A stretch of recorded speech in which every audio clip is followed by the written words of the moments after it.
तो जब a और b दोनों में 5 का भाग जा रहे हैं मतलब ये एक परिमेय संख्या है।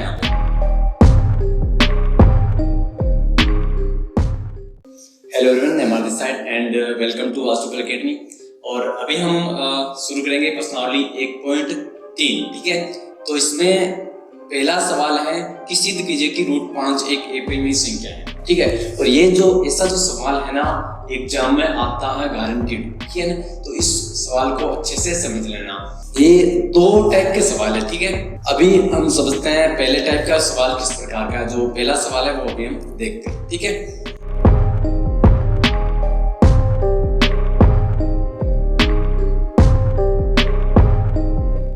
इसमें हम क्या करते हैं, सबसे पहले मान लेते हैं जो चीज सिद्ध करनी है उसका एकदम ऑपोजिट हम मान लेते हैं। कैसे क्या मानेंगे कि माना √5 एक परिमेय संख्या है। ठीक है, परिमेय संख्या है। हमने परिमेय संख्या मान ली। परिमेय संख्या क्या होती है कि जिसको हम a/b के रूप में लिख सकते हैं। ठीक है, a/b या p/q के रूप में हम लिख सकते हैं। ठीक है, अगर ये परिमेय संख्या है तो इसको हम कैसे लिख सकते हैं, √5 बराबर a/b।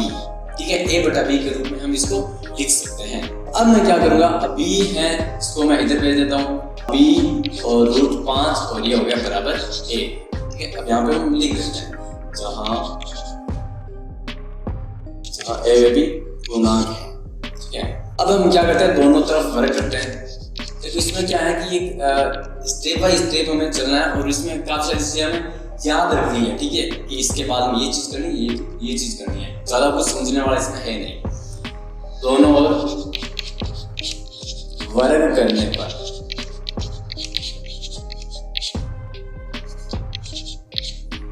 ठीक है, तो इधर वर्ग करा तो ये हो गया b² और √5 का वर्ग करा तो ये हो गया 5। ठीक है, बराबर a का वर्ग करा तो हो गया a² और इस 5 को हम इसके बट्टा में भेज देते हैं। ठीक है, b² बराबर a² बट्टा 5। तो अब ये चीज आ गई। इससे हमें क्या करना है, इससे क्या करना है, हमें एक चीज लिखनी है यहाँ पे और ये चीज तुम्हें याद रखनी है। ठीक है, क्या याद रखना है कि यहाँ पे देखो a² में यहाँ पे 5 का भाग जा रहा है। ठीक है, कि a² 5 से विभाज्य है अतः a भी 5 से विभाजित होगा। कैसे, देखो ये आपको समझ में आया होगा कि किसी भी संख्या का स्क्वायर, जैसे मान लेते हैं 10 का स्क्वायर यानी 100 है। 100 में अगर 5 का भाग जाता है तो हमें पता है कि 10 में भी 5 का भाग जाएगा। ठीक है, आपको ये बताया, जैसे मान लेते हैं 8 का स्क्वायर 64। हमें बताया कि 64 में अगर यानी 8 के स्क्वायर में अगर मान लेते हैं 4 का भाग जाता है तो इसमें भी 4 का भाग जाएगा। ठीक है, तो ये चीज यहाँ पे बताई गई है कि a² में अगर 5 का भाग जा रहा है तो a में भी 5 का भाग जाएगा।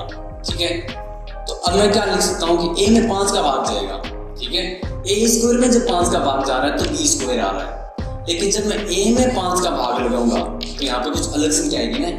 ठीक है, जैसे मैं यहाँ पे 100 में 5 का भाग लगा रहा हूँ तो यहाँ पे कुछ अलग ही चीज आ रही है, और जब मैं यहाँ पे 10 में 5 का भाग लगा रहा हूँ तो यहाँ पे कुछ अलग ही आ रहा है। ठीक है, तो यहीं पे मैं क्या करूंगा, जब a² में 5 का भाग लग गया तो b² आ रहा है, और जब a में 5 का भाग लग गया तो मेरा कुछ अलग ही संख्या आ रही है, मान लेता हूँ मैं c आएगा। ठीक है, तो ये मेरे को मिल गया यहाँ पे इस प्रकार से। तो यहाँ पे मैं क्या करता हूँ, 5 को इधर भेज देता हूँ तो a बराबर आ गया 5c। ठीक है, अब ये जो a बराबर 5c आया है इसका हम क्या करते हैं, ये जो मान है हम रखेंगे इसमें, यहाँ पे समीकरण 1 दे देते हैं इसको। ठीक है, a बराबर 5c समीकरण 1 में रखने पर b² पड़ा है अपनी जगह बराबर a² की जगह क्या करना है, हमें ये लिख देना 5c का स्क्वायर हो जाएगा बट्टा ये हो गया 5। ठीक है, तो इसको सॉल्व करते हैं, b² बराबर ये हो गया 25 c² बट्टा 5 और 5 से 5 कट गया, ये है 5। इस 5 को इधर भेज देते हैं, b² बट्टा में 5 आ गया बराबर आ गया c²। ठीक है, अब देखो पहले क्या था कि a स्क्वायर में 5 का भाग जा रहा था तो a में भी 5 का भाग जा रहा था। तो यहाँ पे क्या है कि b स्क्वायर में 5 का भाग जा रहा है तो b में भी 5 का भाग जाएगा। ये चीज हमें यहाँ पे लिखनी है। विभाजित होगा, सेम चीज लिखनी है बस, विभाजित होगा।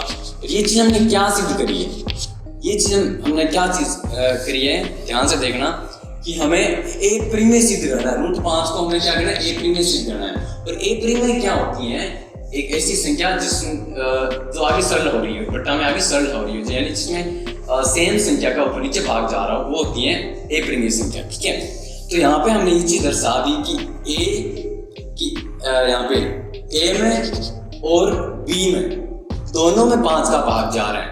तो जब ए और बी दोनों में 5 का भाग जा रहे हैं मतलब ये एक परिमेय संख्या है। यहाँ पे लिखेंगे कि अतः ए व बी दोनों 5 से विभाजित हैं,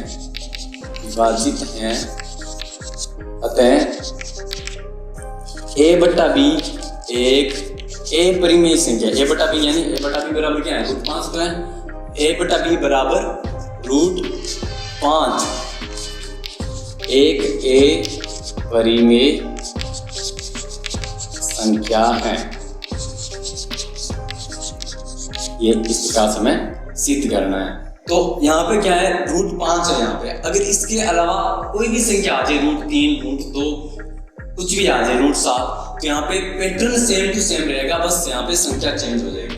यहाँ पे 5 है तो यहाँ पे मान लो 2 आ जाए तो यहाँ पे 2 रख देना है, यहाँ पे भी 2, और इस प्रकार से सरल कर देना है हमें। जहाँ पे 5 है वहाँ पे 2, ठीक है, और जहाँ पे 25 है तो 2 का स्क्वायर वहाँ पे 4 हो जाएगा। ठीक है, बाकी सेम टू सेम चलता रहेगा।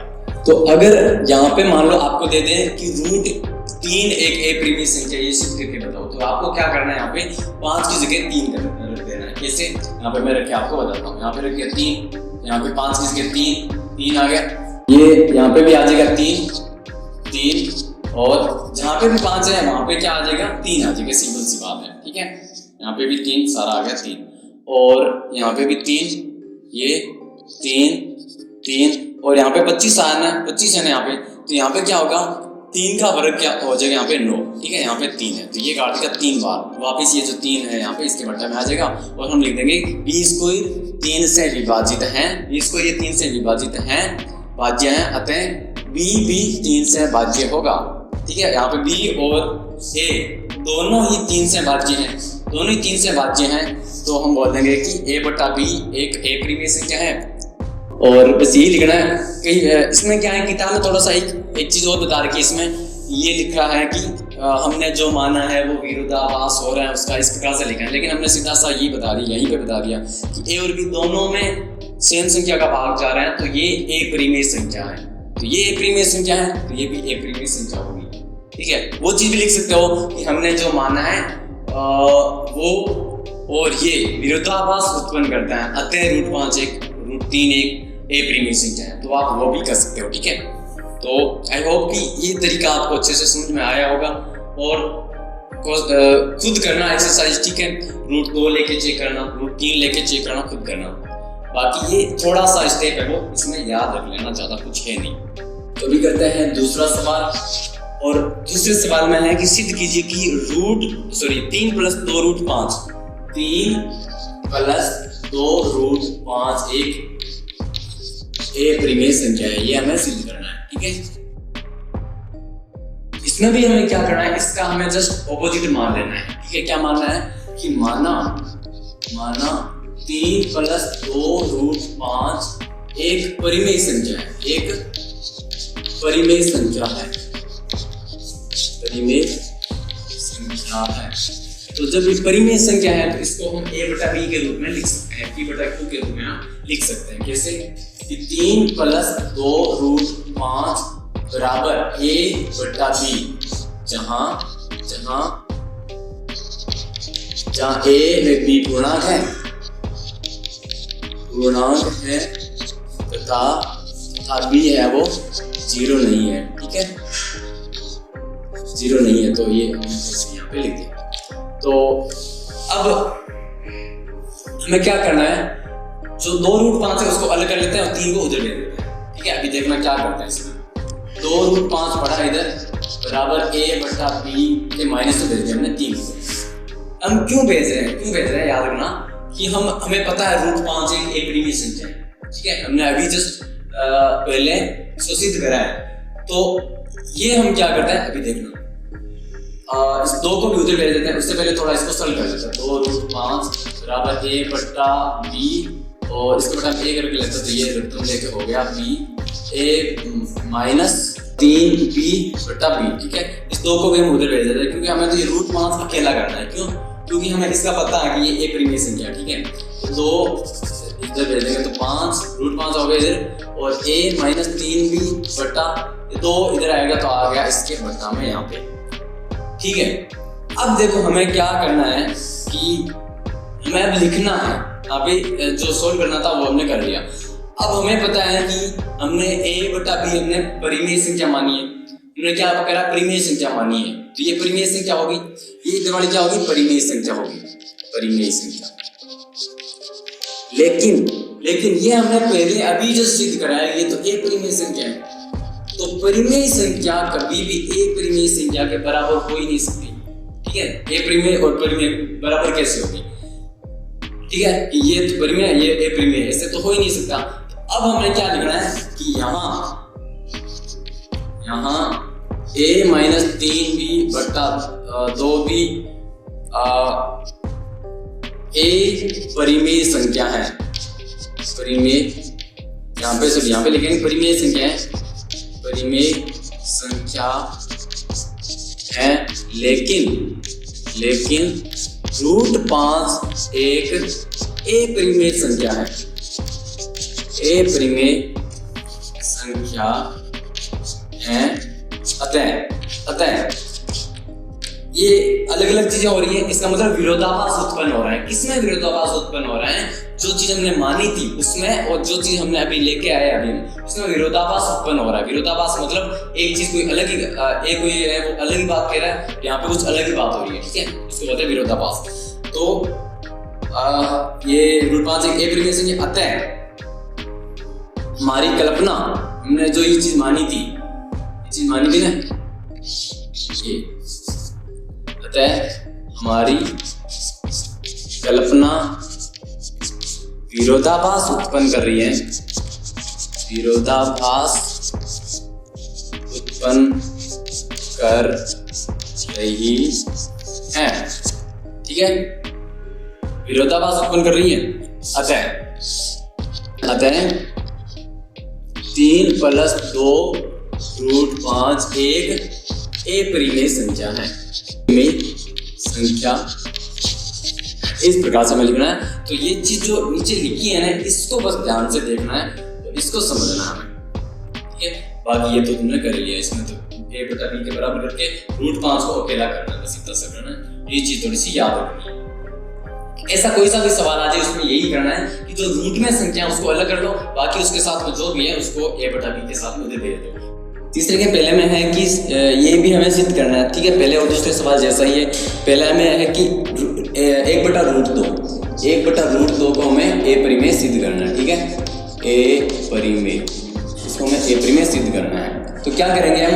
मान लेते हैं क्या कि माना जो हमने पहले करा था वो सेम टू सेम कर लेते हैं। माना 1 बटा √2 एक परिमेय संख्या है, परिमेय संख्या है।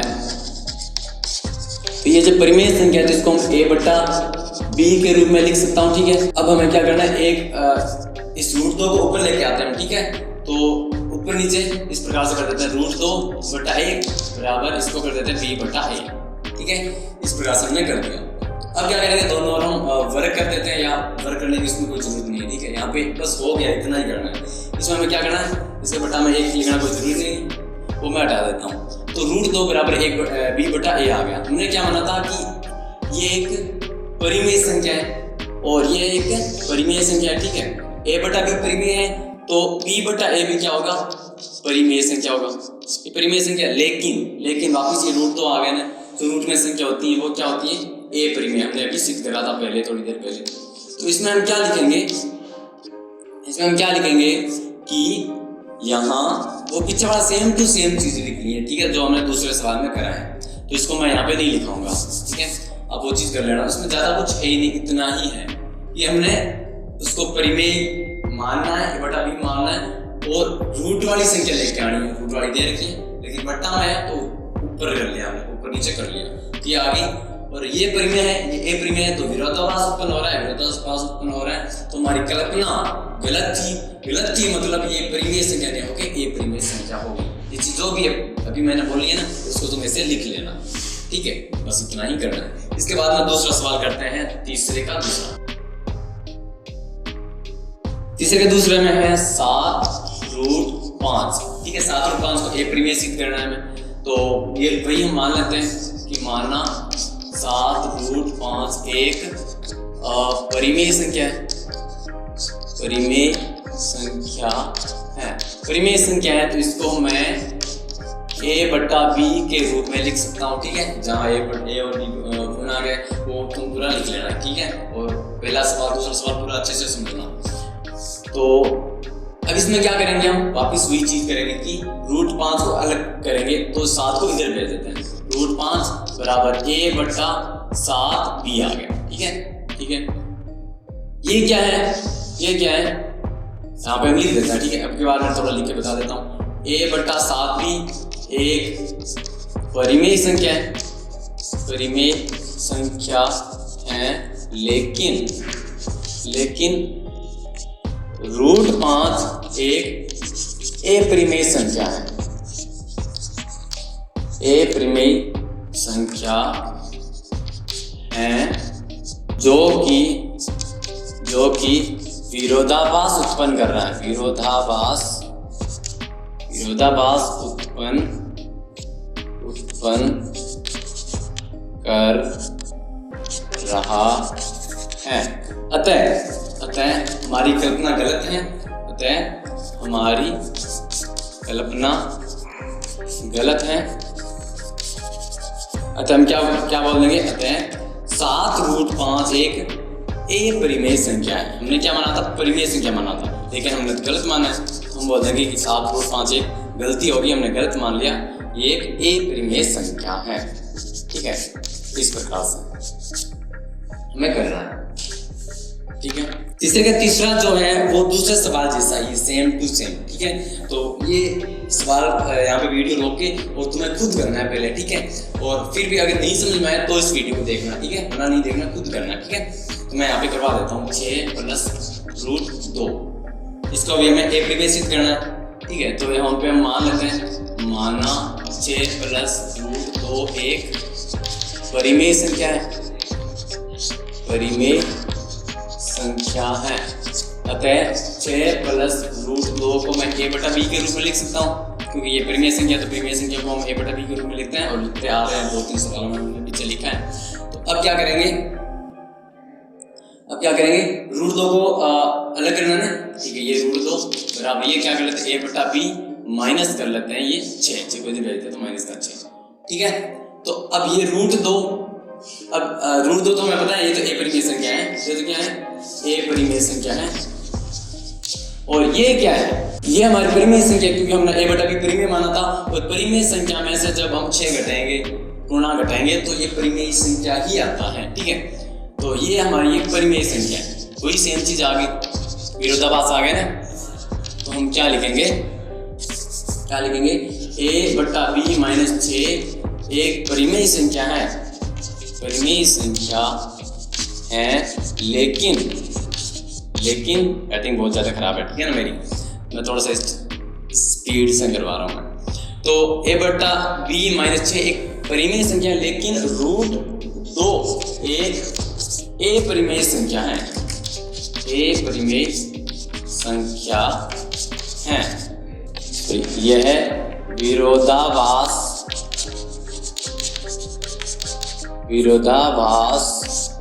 उत्पन्न कर रहा है,